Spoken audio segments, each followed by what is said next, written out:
Assalamualaikum warahmatullahi wabarakatuh. Halo anak-anak, selamat pagi. Apa kabar kalian semua hari ini? Sehat-sehat ya? Dan itu yang ibu harapkan. Nah, kali ini kita akan belajar tentang klasifikasi makhluk hidup.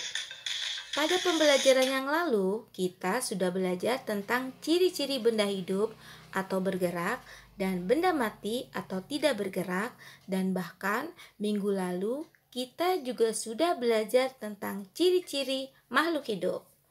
Nah, untuk kali ini kita perdalam lagi ya tentang belajar klasifikasi makhluk hidup.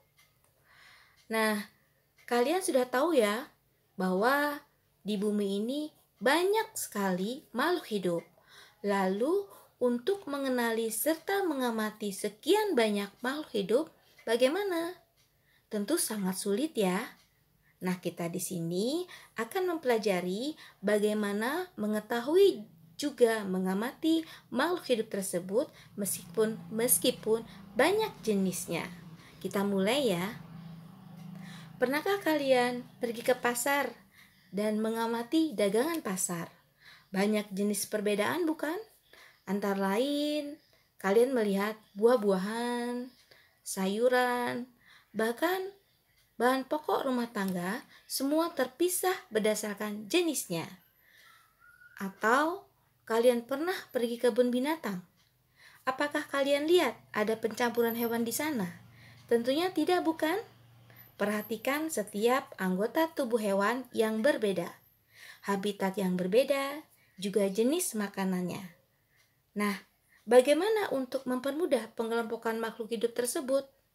Maka, manusia membuat pengelompokan daripada makhluk hidup tersebut. Nah, terdapat dasar-dasar klasifikasi makhluk hidup. Yang pertama adalah klasifikasi makhluk hidup berdasarkan persamaan dan perbedaan yang dimilikinya. Yang kedua, klasifikasi makhluk hidup berdasarkan ciri bentuk tubuh, morfologi, dan alat dalam tubuh atau secara anatomi. Yang ketiga adalah klasifikasi makhluk hidup berdasarkan manfaat, ukuran tempat hidup, dan cara hidupnya. Nah, dalam pengelompokan makhluk hidup ini dikenal dengan urutan takson, di mana orang pertama kali melakukan pengelompokan tersebut adalah Carolus. Nah, Carolus ini atau dikenal dengan Bapak Takson, yaitu dia menemu urutan dari makhluk hidup dari yang terkecil sampai yang terbesar. Dia mempunyai mengklasifikasikan makhluk hidup berdasarkan urutannya. Makhluk hidup dikelompokkan berdasarkan persamaan ciri yang dimiliki kelompok tersebut, dapat berukuran besar hingga kecil dari segi jumlahnya. Perhatikan piramida di sini. Nah, ini adalah urutan takson ya.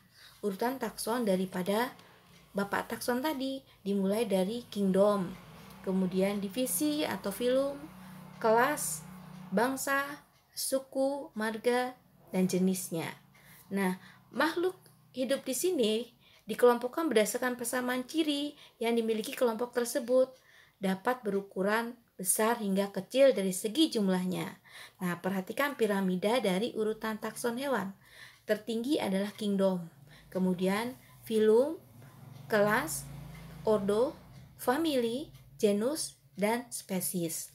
Nah, dari atas ke bawah atau dari kingdom ke spesies, semakin banyak persamaannya, maka semakin kecil atau sedikit jumlahnya. Nah, dari spesies ke kingdom, dari bawah ke atas, semakin sedikit persamaannya, maka semakin banyak jumlahnya. Nah, itu adalah klasifikasi menurut Bapak Takson atau Carolus. Selain Carolus, ada juga yang menemukan tentang klasifikasi berdasarkan kerajaan atau dikenal dengan kingdom, 5 kerajaan.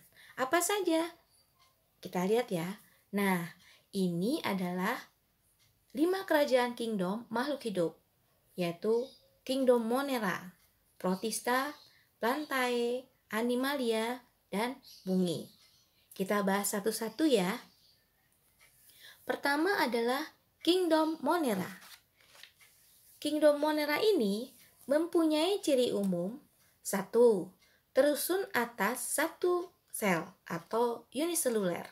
2. Bentuk sel bervariasi, ada bacillus, coccus, dan spiral. Ada juga 3. Tipe sel prokariotik. 4. Tidak memiliki organel bermembran, contohnya bakteri ini. Nah, ini adalah contoh dari Kingdom Monera, yaitu bakteri. Kemudian yang kedua adalah Kingdom Protista. Mempunyai ciri umum: 1. Uniseluler atau multiseluler. 2. Bersifat aerob atau anaerob. Yang ketiga, hidup bebas atau bersimbiosis. 4. Hidup secara fotoautotrof atau heterotrof. 5. Inti sel bersifat eukariotik atau memiliki membran inti. Nah, ini adalah contoh protista, yaitu ganggang, protozoa, dan flagellata. Yang ketiga adalah kingdom fungi atau jamur. Ciri umumnya adalah organisme eukariotik. 2. Tidak memiliki klorofil. 3. Dinding selnya terdiri dari zat kitin.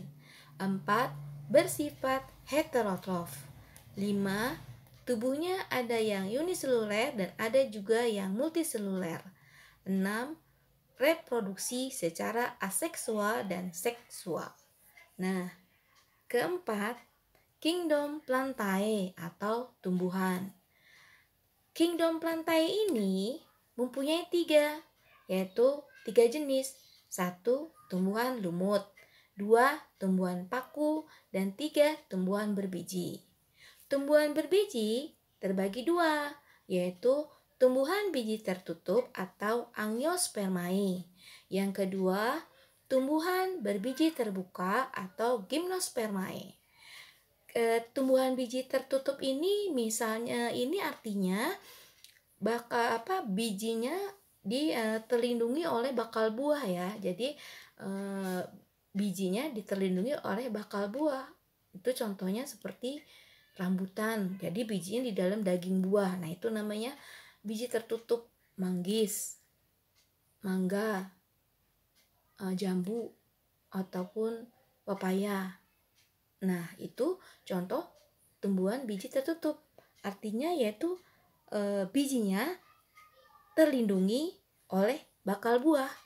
Nah, kalau yang biji terbuka, bijinya tidak terlindungi oleh bakal buah.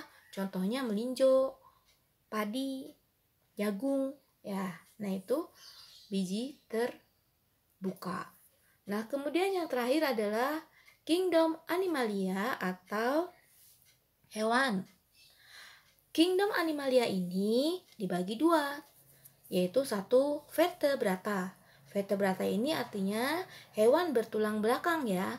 Nah, hewan bertulang belakang ini dibagi 5, yaitu kelompok ikan, kelompok burung, kelompok mamalia, kelompok reptil, dan kelompok amfibi. Nah, untuk invertebrata atau hewan tidak bertulang belakang itu dibagi menjadi 6 kelompok. Contohnya hewan berpori, hewan berongga, hewan cacing, hewan lunak, hewan berbuku, dan hewan berduri. Nah, itu adalah jenis-jenis hewan yang vertebrata ataupun invertebrata. Nah, demikian anak-anak. Hari ini kita belajar tentang klasifikasi makhluk hidup, di mana kita simpulkan bahwa klasifikasi itu adalah pengelompokan makhluk hidup. Pertama, dikelompokkan oleh Carolus, dikenal dengan taksonomi atau urutan takson dari kingdom, divisi, kelas, ordo, famili, genus, sampai spesies dari jenis yang terkecil. Dan yang kedua, klasifikasi menurut Whittaker, yaitu berdasarkan 5 kingdom, yaitu 5 kerajaan, di mana pertama adalah Kingdom Monera, Protista, Fungi, Plantae, dan Animae. Nah, Plantae ini adalah menjadi 3, tumbuhan lumut, tumbuhan paku, tumbuhan berbiji, dibagi lagi terbuka dan tertutup. Nah, kingdom animal atau hewan itu dibagi dua, vertebrata bertulang belakang dan invertebrata tidak bertulang belakang, di mana yang bertulang belakang menjadi 5 kelompok, yaitu kelompok ikan, burung, mamalia, reptil, dan amfibi. Yang tidak bertulang belakang menjadi kelompok berpori, berongga, cacing, lunak, berburu, berduri, dan berbuku. Nah, kalian paham ya klasifikasi makhluk hidup itu seperti apa? Semoga kalian paham dan mengerti. Nah, untuk lebih mengerti, kalian mengerjakan evaluasi ini ya. Jadi, dari evaluasi ini kalian menentukan hewan serta tumbuhan mana tergolong kelompok yang mana. Apakah jagung termasuk tumbuhan berbiji terbuka atau tertutup? Padi begitu juga, mangga, jambu, serta hewan termasuk vertebrata atau bukan. Nah, demikian anak-anak.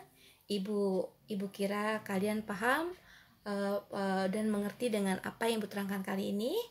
Semoga bermanfaat ilmunya dan kalian paham semua ini. Kita ucapkan alhamdulillah. Terima kasih untuk segala perhatiannya. Ibu ucapkan terima kasih banyak dan wassalamualaikum warahmatullahi wabarakatuh.